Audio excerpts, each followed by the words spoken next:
regarder quelque chose. On a regardé avant, mais je pense qu'il y a juste un peu plus de ça. Marc 1, on voit le ministère de Jésus et il a appelé les disciples. Et Marc 1, verset 16, dit, comme il passait le long de la mer de Galilée, il vit Simon et André, frères de Simon, qui jetaient un filet dans la mer, car ils étaient pêcheurs. Jésus leur dit, suivez-moi, et je vous ferai pêcheurs d'hommes. Et on voit ici, il a dit, suivez-moi, et je vous ferai pêcheurs d'hommes. Encore Marc 2, verset 14. En passant, il vit Lévi, fils d'Alphée, assis au bureau des pièges. Il lui dit, suis-moi. Lévi se leva et le suivit. Dans les deux places, on n'a pas lu Marc 1, verset 19, il a dit, aussitôt ils lâcheront leur filet et le suivirent. Dans les deux endroits, Jésus a dit, suis-moi, et les personnes ont laissé tout immédiatement, laissé tout pour suivre Jésus. C'est intéressant. Les pêcheurs étaient là, avec leur filet, dans leur emploi, et Jésus dit, suis-moi. Et il y avait évidemment quelque chose dans l'intérieur qui dit, oui, ok, je te suis. Et ils ont laissé tout pour suivre Jésus. C'est la même chose ici avec Lévi. Il a laissé, il était dans le bureau. Et il a laissé tout pour suivre Jésus. Immédiatement. Tournez à Marc 8. Marc 8, verset 34. Puis, ayant appelé la foule avec ses disciples, il leur dit, si quelqu'un veut venir après moi, ou qui veut suivre moi, qu'il renonce à lui-même, qu'il se charge de sa croix, et qu'il me suive. Car celui qui voudra sauver sa vie la perdra, mais celui qui perdra sa vie à cause de moi et de la bonne nouvelle la sauvera. Amen. Donc, il a dit, pour n'importe qui, si tu veux suivre Jésus, il a dit, prends, comment on dit ça? De prendre ta croix. Qu'il se charge, c'est ça. Qu'il se charge de sa croix et qu'il me suive. C'est intéressant. Et il a dit, si tu essaies de sauver, de garder ta vie, tu vas le perdre. Mais si tu perds la vie, ta vie, tu vas le sauver. Et il y a des personnes, on a dit, et les chrétiens, combien de chrétiens, il y a un domaine dans leur vie, ils essayent de sauver, de garder. Ok? Je suis Jésus dans ce domaine, je suis Jésus ici et là-bas, mais le domaine ici, c'est pour moi, restez plus loin, Jésus, c'est pour moi. Et on sauve. Mais il a dit, si on sauve notre vie, même un domaine de notre vie, on va le perdre. Mais on pense, oh non, je peux garder pour moi-même. Non, il a dit, laissez tout, juste comme Lévi et les pécheurs, laissez tout en arrière et on suit Jésus. Et on prend notre croix. Tenez à Luc 9, verset 23, Luc ajoute quelque chose ici. Luc 9, verset 23. Un instant. Oh, c'est ajouté en anglais, mais ce n'est pas ajouté en français. Verset 23, Luc répète la même histoire. Il a dit, puis il dit à tous, Si quelqu'un veut venir après moi, qu'il renonce à lui-même, qu'il se charge, oh oui, c'est là, chaque jour, il a dit chaque jour, qu'il se charge chaque jour de sa croix et qu'il me suive. Oui. Pas juste se charge sa croix, mais il a ajouté chaque jour. On prend notre croix chaque jour. C'est quoi la croix? On prend. C'est la souffrance de Jésus. C'est quoi la souffrance de Jésus? Pas de mourir sur la croix parce qu'il a fait pour nous. Il nous a remplacés. Il a pris notre place sur la croix. Ce n'est pas nécessaire pour nous de mourir littéralement sur la croix. C'est un paiement pour le péché. Mais la souffrance, il a souffert dans sa chair. Et c'est pour nous de la souffrance de la chair. Et il a dit chaque jour. Pourquoi? Parce qu'on laisse les choses de nous, ma vie, à côté et en arrière. Et je prends la vie de Jésus. Je suis Jésus et en suivant Jésus, je prends sa vie. Ma vie est rien, Paul a dit. Toutes les choses énumérées sur la liste de mes accomplissements, c'est le refus. C'est rien. Ma vie est en Jésus-Christ maintenant. C'est pas la dessein de moi. C'est pas mon plan, mais le plan de Jésus. Sa vie en moi. Moi, je suis rien. Mais je suis tout en Jésus-Christ. Et il est tout en moi. Et on suit Jésus et on laisse tout en arrière. Regardez Jean. Jean 10. Parce que c'est quelque chose de tellement important. Pour suivre Jésus, les pécheurs et les vies et les autres aussi. On a juste regardé les deux instances. Mais, premièrement, on a besoin d'entendre la voix de Jésus. Qui dit, « Hey, viens, suis-moi. » On a déjà dit, il y a toujours les personnes qui pensent, « Oh, oui, je suis Jésus. » Mais pas vraiment. On demande Jésus de nous suivre, souvent. « Bénis-moi, bénis mon plan. » Non, il a dit, « Suis-moi. » Laissez votre chose en arrière. Prends le chemin de moi. Je suis le chemin. Je ne suis pas ton chemin. Mais dans la miséricorde de Dieu, il nous bénit. Comment on dit ça? Aussitôt que possible. C'est correct? Oui. Même c'est la miséricorde de Dieu. Parce que même si on suit notre plan, notre dessein, notre chemin, mais on garde un peu de Jésus, on a besoin d'étirer un petit peu des fois pour suivre notre plan.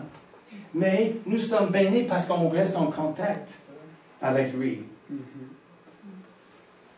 C'est incroyable que nous sommes toujours bénis avec, même si on ne suit pas exactement Jésus. Mais on a le contact avec lui, il y a un résidu, il y a les bénédictions qui tombent dans notre chemin. Même si c'est notre chemin. Mais si nous sommes bénis comme ça, imaginez les bénédictions et la bonté de Dieu. Il nous montrera si on le suit exactement dans son plan. Les bénédictions en abondance qui débordent dans notre vie. Ici, Jean 10, on va regarder verset 27.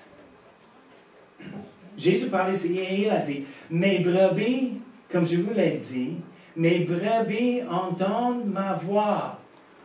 Je les connais et elles me suivent. » Amen. C'est une promesse de Dieu. Il a dit, comme les brebis, on connaît la voix de Jésus. Souvent, quand il y a un problème ou une question où on a besoin de direction, la direction dans notre vie, on dit, c'est quoi? C'est la voix de ma chair, c'est la voix du diable, c'est la voix de Dieu, je ne sais pas. Oh, il y a la confusion. Mais non, on confesse la parole de Dieu. Non. Je suis enfant de Dieu, je suis un brebis de Jésus, mon berger. Je connais sa voix et je le suis. Je connais la voix de Dieu, je connais la voix de Jésus. On confesse la parole par la foi. Oh, le diable dit, oh non, tu es à la confusion. Tu ne sais pas les choses, comment tu vas faire les choses. Qu'est-ce que la réponse? Tu ne sais pas. Non, je connais la voix de mon berger. Je connais la voix de Jésus, dans le nom de Jésus. J'entends sa voix et je le suis. Dans le nom de Jésus. Merci Seigneur pour la direction. Merci Seigneur pour ta voix qui parle dans ma vie. Amen. On confesse la parole. Donc ne laisse pas le diable te convaincre dans une autre façon. Oh, tu ne connais pas la voix. Non, la Bible dit, Jésus lui-même dit, mes brebis entendent ma voix. Donc j'ai un droit à dire, j'entends la voix de Jésus. Parce que Jésus, il m'a dit, mes brebis entendent ma voix. Pas si, non. Il a dit, mes brebis entendent ma voix. Je les connais. Amen. Il nous connaît. Le bon, le mal, les hauts, les bas. Il nous connaît. Et elles me suivent. Amen. Donc, on a besoin d'entendre la voix. Et la prochaine chose, on a besoin d'obéir la voix. Donnez à Matthieu. Matthieu 14.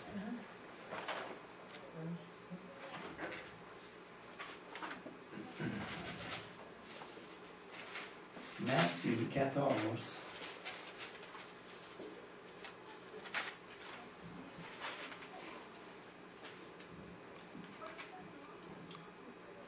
Parce que si on regarde Lévi, les pêcheurs, qui étaient en train de faire leur affaire, ils étaient occupés avec leur affaire, leur vie.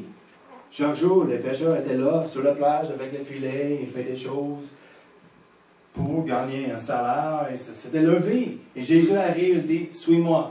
OK, et toi, c'est tout pour suivre Jésus. Ils ont attendu la voix, l'appel, ils ont quitté tout pour suivre Jésus immédiatement. Ils ont obéi.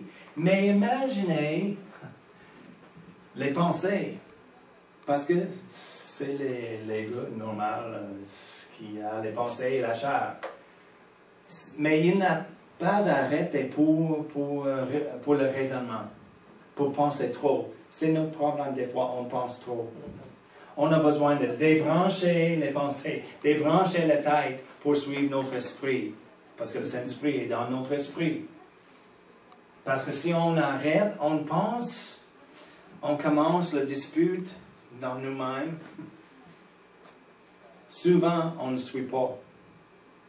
On reste avec les filets. Oh, demain, Jésus, parce que maintenant, c'est tellement important. J'ai besoin de nettoyer les filets. Parce que si on laisse les filets comme ça, c'est pas bon. Et, demain. Peut-être Jésus ne revient pas demain. Et peut-être il y a quelque chose dans le plan de Dieu pour nous aujourd'hui. Si on attend pour demain, on a manqué quelque chose aujourd'hui. On entend la voix, mais on a besoin d'obéir la voix aussi. Regardez, Matthieu 14, on va commencer verset 22. Matthieu 14, verset 22. Aussitôt après, il obligeait les disciples à monter dans la barque et à passer avant lui de l'autre côté, pendant qu'il renverrait la foule. Quand il le renvoyait, il monta sur la montagne pour prier à l'écart, et comme le soir était venu, il était là seul. La barque, déjà au milieu de la mer, était battue par les flots, car le vent était contraire. Souvent, quand Jésus nous dit quelque chose à faire pour lui, passer à l'autre côté, au milieu, dans le chemin, il y a les choses qui arrivent contraires à la volonté de Jésus. Qu'est-ce qu'on fait? On va retourner. Non. À la 4e veille, de la nuit, Jésus alla vers eux, marchant sur la mer. Quand les disciples virent marcher sur la mer, ils furent troublés et dirent, c'est un fantôme. Et dans leur frayeur, ils poussèrent des cris. Jésus leur dit aussitôt, rassurez-vous, c'est moi, n'ayez pas peur. Pierre lui répondit, Seigneur, si c'est toi, ordonne que j'aille vers toi sur les eaux. C'est l'audace, vraiment. C'est intéressant. Je n'ai jamais pensé ça, mais madame, une fois, la mère d'un ami, j'ai prêché dans une église, j'ai prêché les versets ici, j'ai parlé au sujet de foi, et Pierre, le grand homme de foi, qui marchait sur l'eau. Et elle a dit, pas moi, mais son fils, elle a dit, on a toujours parlé comme cette histoire Pierre était rempli de doutes. Parce qu'il a dit, Jésus, si c'est toi, il a questionné. Donc il a pensé, oh, c'est une grande question de doute. Prouve-la, c'est toi. Il dit, je n'ai jamais pensé ça. Je vois la foi, vraiment. Parce qu'il a dit, oui, même si, il a dit, si c'est toi vraiment, Seigneur, ordonne que j'aille vers toi sur les eaux. Et il dit, viens. Pierre sortit de la barque, remarquez, et Jésus dit, viens. Oui. Un mot, Oui. viens. Oui. Et Pierre a pensé de ça. Non, Pierre sortit de la barque. Mm. Immédiatement, Pierre a obéi Oui. la parole de Jésus. On a déjà lu, il y a une tempête. Le vent était contraire. Il y a la trouble au milieu de leur chemin, à l'autre côté. Et au milieu de la tempête et le trouble, Jésus est là. Pierre a dit, si c'est toi, je veux marcher avec toi. Il a dit, viens. Et Pierre, tout de suite, avant, je pense on peut ajouter peut-être, avant il a pensé, il est sorti de la barque. Parce que c'est indiqué, c'était tout de suite. Jésus a dit, viens, Pierre est sorti de la barque. Pierre sortit de la barque et marcha sur les eaux pour aller vers Jésus. Il a entendu la voix et l'appel de Jésus et il a obéi et il a reçu un miracle dans sa vie. Il fait quelque chose de miraculeux. Quelque chose de miraculeux était manifesté dans sa vie. Pourquoi? Parce qu'il a appelé sur Dieu, il a entendu la voix de Jésus et il a obéi tout de suite. Je pense, c'est mon opinion, mais parce que je suis humain, c'est comme la reste, j'imagine s'il avait pensé de ça, il a regardé, je ne sais pas, Jésus, désolé pour demander ça, je n'ai pas pensé parce que c'est une tempête et c'est tellement difficile de marcher sur l'eau pendant une tempête comme ça, le vent. Non, c'est difficile, même avec tout est tranquille, c'est difficile de marcher sur les eaux. Mais s'il avait pensé de ça, j'imagine qu'il peut parler, discuter dans lui-même et ne fait de rien. Il aurait pu rester dans la barque avec le reste. C'est intéressant pour moi. Il était le seul qui a dit ça. Personne d'autre a dit, oh, moi aussi, Jésus, moi aussi. Non. Je pense que tout le monde connaît Pierre bien, dit, oh, Pierre avec la grande bouche qui parle avant il pense, on va regarder Pierre maintenant, il va marcher sur l'eau, oui. Mais il a reçu quelque chose de miraculeux dans sa vie. Et il a marché sur l'eau. La Bible dit, Pierre sortit de la barque et marcha sur les eaux pour aller vers Jésus. Bon. Bon pour Pierre. Grand homme de foi. Mais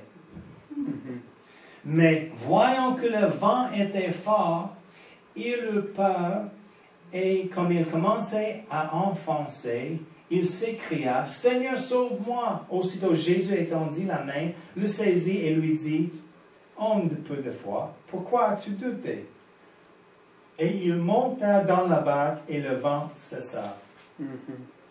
Mais vraiment, c'est un bon exemple de la foi et d'entendre la voix de Jésus et d'obéir tout de suite. Souvent, je pense, parce qu'on n'obéit pas, ou nous sommes lents d'obéir, on manque les choses miraculeuses. Parce qu'on pense de ça, non, je ne suis pas prêt, Jésus marche sur l'eau, ok, on arrive à l'autre côté bientôt. Et on attend à cause du raisonnement, à cause de la peur, ou si je marche, si je demande, et qu'est-ce que Jean pense si je dis ça? On pense des autres, on a la peur, on a les raisonnements, beaucoup de choses. Et quand on arrête de penser, quand on arrête de faire les autres choses, on peut manquer un miracle, le surnaturel dans notre vie. Donc, je pense que c'est tellement important, oui, premièrement, d'entendre la voix et ensuite obéir. C'est pas, mais la première chose est d'entendre la voix de Jésus. Il nous parle de la Bible. C'est la façon numéro 1. Premièrement, il parle dans nos cœurs selon sa parole. Quand on lit la parole, il parle. Et on a besoin, tout de suite, on a besoin d'obéir la parole. Après ça, on a le témoignage du Saint-Esprit dans l'intérieur. Et après ça, la voix.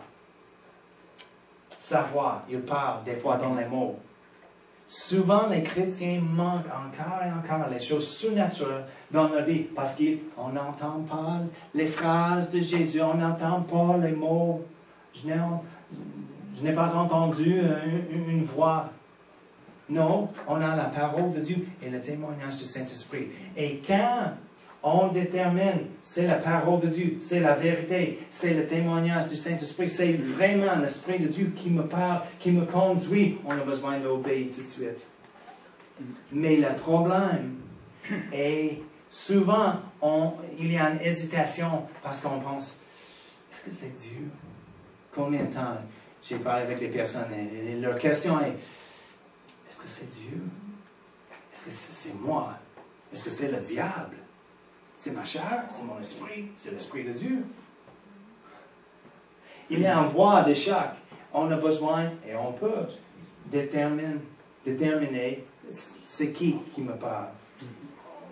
Et avec ça, avec la pratique, c'est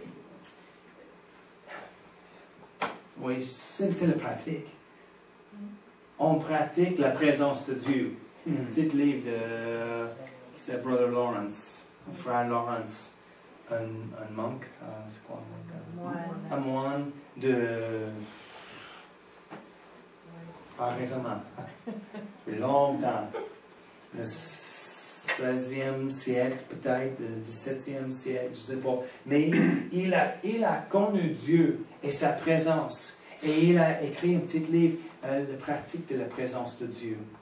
Parce que chaque jour, il a pratiqué, on peut dire, la présence de Dieu. Il était avec Dieu, dans sa présence. Il a pris du temps avec Dieu chaque jour. Quand on prend du temps avec quelqu'un chaque jour, on connaît le voix. Il y a, pendant notre voyage, on avait la rénovation qui était besoin de faire avec le septique, qui était fait pendant notre absence. Mais le gars qui fait les choses, pas le contracteur, mais comme le chef de l'équipe qui était là, il était là pour notre rénovation l'année passée, qui était longue. Il était chaque jour. On a parlé souvent. Et il a une voix, pas différente nécessairement, mais sa propre voix, et je reconnais sa voix quand on parle. pendant notre voyage, il m'a appelé le cellulaire. Je dis, allô? Il dit, oui, monsieur. Je dis, oh oui, Gilles, comment ça va? Il dit, oh oui, c'est moi. Comme il était surpris que j'ai reconnu sa voix. Mais on a parlé souvent. C'est facile de reconnaître sa voix. Parce qu'on a parlé souvent l'année passée. C'est la même chose avec Dieu. Quand on parle chaque jour avec Dieu, quand on lit sa parole, il nous parle de sa parole. Nous sommes dans sa présence, dans la louange des choses. Nous sommes familiers avec sa voix. Ou pas nécessairement sa voix, mais sa présence, son caractère. Et si quelque chose est présenté dans notre vie, et on dit, ah, c'est Dieu, c'est quelque chose de Dieu, si on connaît Dieu, on connaît sa voix, on connaît sa présence, on connaît son caractère, on peut dire, non, c'est pas Dieu, il n'est pas comme ça, il ne parle pas comme ça, il ne fait pas les choses comme ça. Ah, quelque chose dans l'intérieur où le Saint-Esprit recule. Si c'est Dieu dans l'intérieur de nous, on dit, ah oui, c'est bon, j'aime ça. Mais si on dit, même si nous ne sommes pas toujours capables d'identifier c'est quoi exactement, mais si quelque chose dans l'intérieur, on dit, quand Cindy a enseigné l'école, on était juste mariés, et elle a enseigné la 2e année. Et il y a une petite fille dans sa classe, et son voisin est arrivé souvent pour chercher la fille quand il est arrivé pour chercher son fils, parce qu'il avait un fils dans la 5e année ou 6e année. Il est arrivé pour chercher. Il a dit, oh, je vais prendre la petite fille, ma voisine, avec nous. Et Cindy a dit, après, elle a dit, chaque fois le monsieur était là, j'ai pensé, oh, il y a quelque chose que je n'aime pas de lui.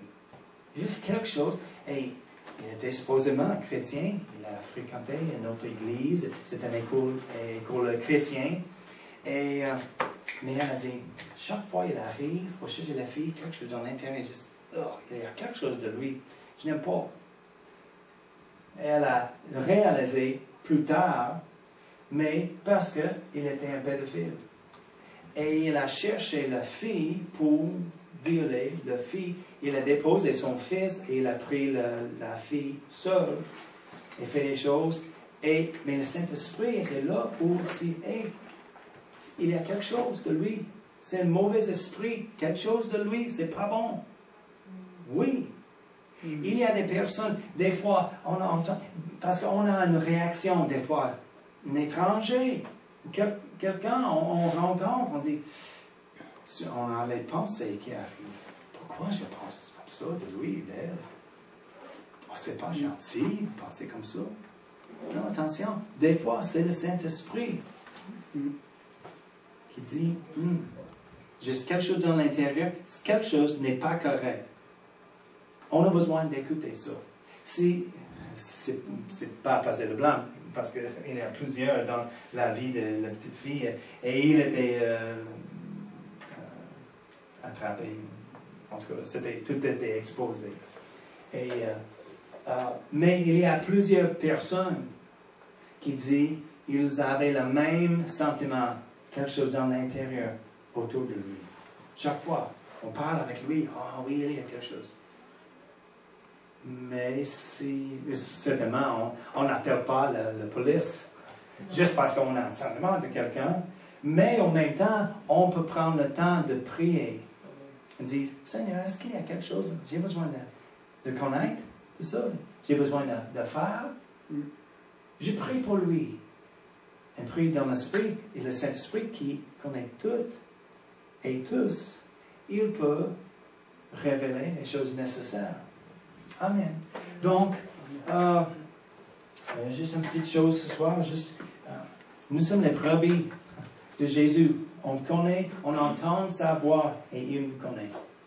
Amen. Et quand on entend la voix de Jésus, on a besoin d'obéir rapidement comme Pierre et on peut recevoir les choses miraculeuses dans nos vies. Amen. Merci Père, merci pour les miracles, merci pour ta parole, la vérité, merci pour la voix de Jésus qui parle, la voix du Saint-Esprit qui parle, la direction du Saint-Esprit qui nous conduit par son témoignage dans l'intérieur de nous. Merci Seigneur pour la direction dans nos vies. Merci pour les avertissements, Seigneur, quand c'est nécessaire. Merci, on connaît la voix et on entend la voix et on va obéir la voix de Jésus. Oh, aide-nous, Seigneur, d'être plus sensibles et de prendre le temps quotidien avec toi, Seigneur, de connaître ta voix plus en plus et ton caractère et tes œuvres, Seigneur. Dans le nom de Jésus, on prie. Amen. Amen.